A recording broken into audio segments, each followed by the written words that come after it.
I'll be sharing with you 5 tips for how to reduce gym anxiety as a beginner and how to avoid getting injured at the gym.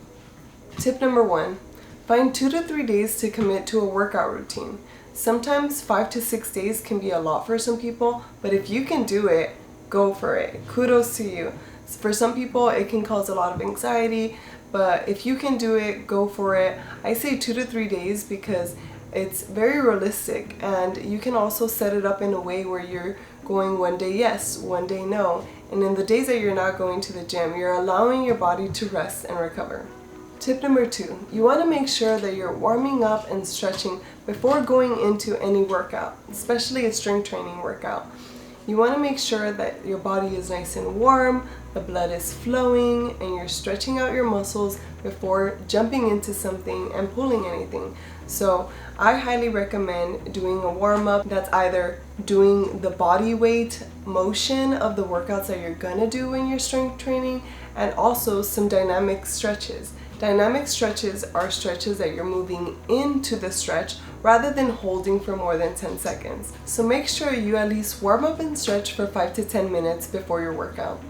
Tip number 3, you want to make sure you're changing up your workout routine. You don't want to hit the same thing every single day because that's not going to allow for your body to adapt and progress.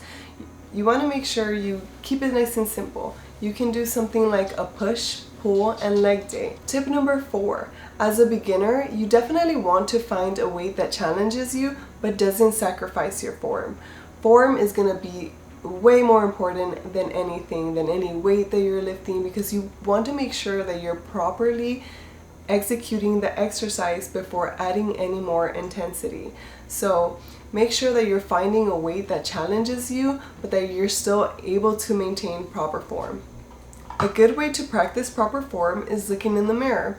That way you're able to observe if you're engaging anything else, if you're turning in too much, your back is compensating, or any other muscles are compensating for the movement. I highly recommend looking in a mirror just to observe your movements and make sure that you're performing all of your exercises effectively. Tip number 5, do not be afraid to ask for help. People love to help, and as long as you're open to it, people will be willing to help, especially if they see you putting in the effort. I know sometimes it can be very intimidating to look at someone who's lifting super heavy and you have probably no idea what you're doing at the gym, but it's normal. We all started there, including myself. So definitely don't be afraid to ask for help, because you don't know if you can learn something from someone or how much people are willing to help. So I would definitely recommend asking for help. If you found any of this information helpful, make sure to like and subscribe to me. It really helps me grow, and I cannot wait to see you guys in the next video.